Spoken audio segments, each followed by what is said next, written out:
You're listening to TurkishSoccer.com's Turkish Football Podcast. Hello, everyone. My name is Ahmet Bob Turgut, and welcome to a brand new season and brand new podcast. Next 15 minutes, we'll be reviewing the Week 2, and we'll recap what happened in the Week 1. And we'll also talk about the teams that played on Thursday in the European matches. We have good news and bad news, but first, I want to start with the recapping the Week 1, actually, as we go into the second weekend. And the second weekend will start on Friday, which is tomorrow. So let's recap what happened in the Week 1. Well, I could tell you one thing. Fenerbahce, the team that did the most transferring this offseason, at home, they tied with the newcomer from Istanbul, Ümranispor. They tied with them 3-3. While they tied, Trabzonspor, Beşiktaş, and Galatasaray won their first match in the Turkish Super Lig 2022-2023 season. Now, the opening match was on Friday, and the leading defending champion, Trabzonspor, was at home away against Istanbulspor, newcomer. I say at home because it felt like at home because Istanbulspor hardly had any fans, but the stadium, Atatürk Stadium, was filled with Trabzonspor fans. So Trabzonspor started the league with a win in a away match against Istanbulspor 2-0. So, as I mentioned to you this last week's podcast, I said Trabzonspor is one of the heavy contenders for championship this season in the Turkish Super League. One little note, Wakeme, I told you guys that he was leaving the team. Now we hear reports that he might come back to Trabzonspor again. That was the only match on Friday. Saturday, there were two matches. Sivas was at home, as I predicted to you on my last podcast. They tied, Sivasspor tied with Gaziantep 0-0. Beşiktaş at home, with a poor performance, beat Kayseri with only one goal. Beşiktaş has some problems on the pitch and off the pitch. We'll talk about that if we have time. On Sunday, Fatih Karagümrük was at home. They lost to Alanyaspor 4-2. Giresun hosted Adana Demirspor. Adana Demirspor still start the first week of the match of the season with a win and away match in Giresun. So the last match on Sunday was on Antalya, and Antalyaspor was coached by Nuri Şahin, hasn't lost last 16 matches, and they lost to Galatasaray in the very last seconds of the match. The substitution made by Okan Buruk, I don't know if it was just luck or it was a plan, but Gomis came in the first touch, and he touched the ball and he scored a Galatasaray's goal, and Galatasaray got a golden 3 points. Things are looking good for Galatasaray because they have their pretty much 6 and 10. All they need is somebody on defense, but there's a lot of hoopla going on. Victor Nelson might be transferred to Sevilla in very soon. That is going to be a problem for Galatasaray defense if they don't transfer somebody, because they already lost very important person, Marco, on defense. So losing Victor Nelson, that should not make things fun for Galatasaray. But overall, Galatasaray right now looks good. And as I told you in my first podcast, I think Galatasaray with the new addition, Torreira and Mertens, and they're going to be a good team if they solve that defensive problem, because they still have a huge issue with defense. On Monday, there were two matches. Başakşehir was at home against Kasımpaşa 4-0, and Ankara Gücü at home. It was a newcomer Ankaragücü at home, tied with Konyaspor. So the last match of the Monday, Fenerbahçe, as I mentioned to you in the opening of the podcast, tied at home with the newcomer Ümraniyespor. The week of the team, I give it to Ümraniyespor. The way they play soccer, up and down, they are the team of the week, and their coach Recep Uyar, he is the coach of the week. I think he used to be assistant coach for Abdullah Avcı. Recep Uçar, I'm sorry, I butchered his name, Recep Uçar, and he worked many years with Abdullah Avcı, and he's from Ümraniye. Ümraniye is a little town in Istanbul, so that should be very interesting to see Ümraniyespor, what they will do in this coming weekend, the week 2nd. So looking at the week's 2 matches, they'll start on Friday, and we'll have one match on Friday. Again, Trabzonspor will play at home against Hatayspor, and Saturday there are 3 matches. Kayseri will be at home against Istanbulspor. Adana Demirspor will host Sivasspor.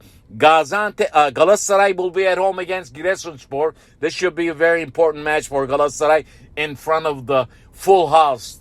I heard already they sold out for this Giresun match in Istanbul. On Sunday, Ümraniye will host Antalya. This should be a very good match, and this should be the match of the weekend, if you ask me. Gaziantep will host Ankaragücü, and Alanyaspor will be hosting Beşiktaş. So Beşiktaş playing away match in Alanya this Sunday. On Monday, there are 2 matches. Konyaspor will be at home against Başakşehir. Kasımpaşa will host Fenerbahçe. 2 of the teams are from Istanbul, so Fenerbahçe doesn't have to travel very far. They probably take a bus, go down there. And these 4 teams played their European competition matches. And while Konyaspor today at home in a bad pitch, very bad pitch.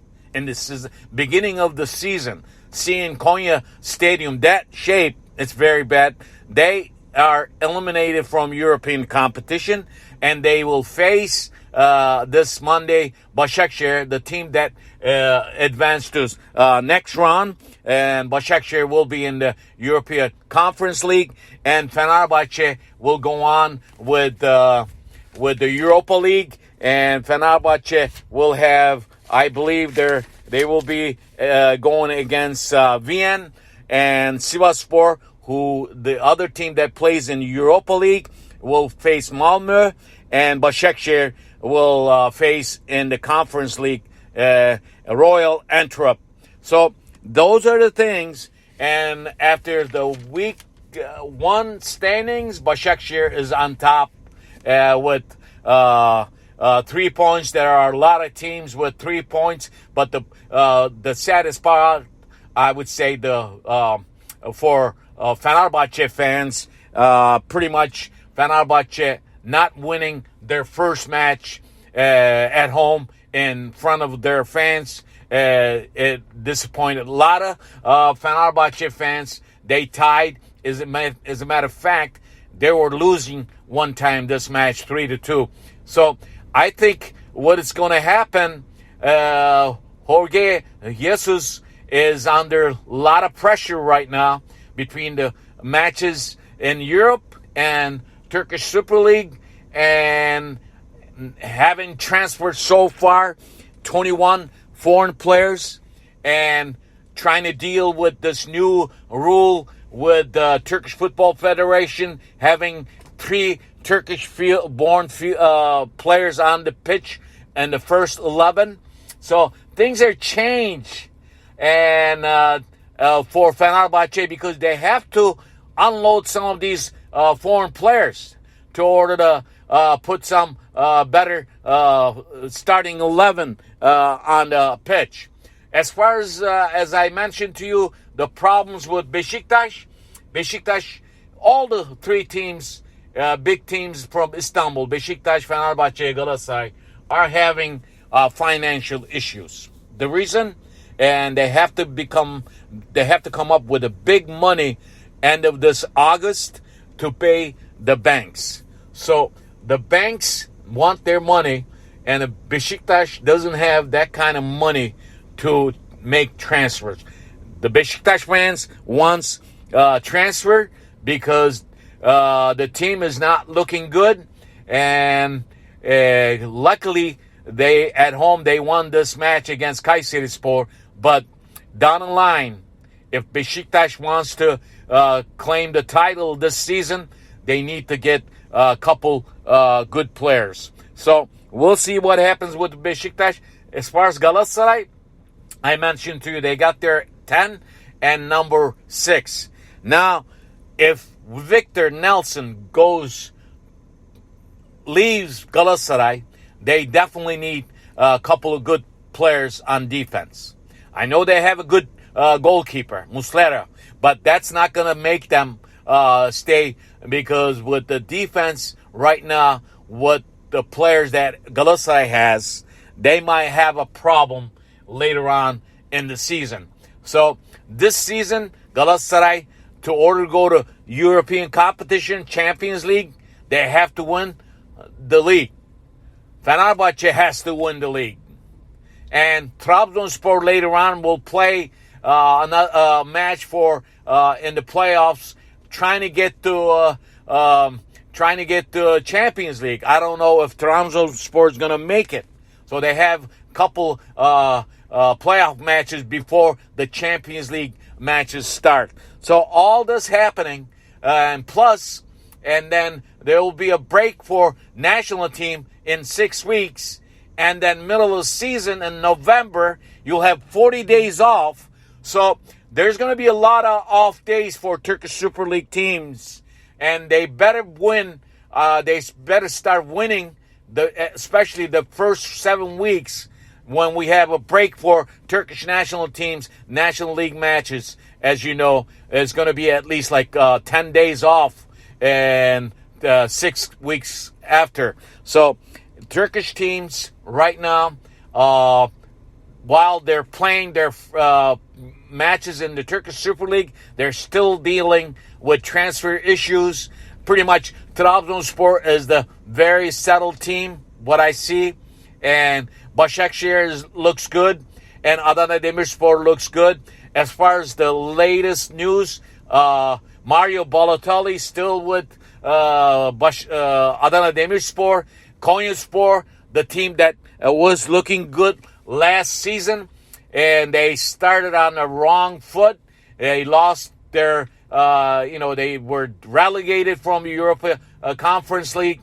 Now they're going to have to turn back to the Turkish Super League, but it's not the same team that we saw last season from Konyaspor. So they have to do a lot of work too.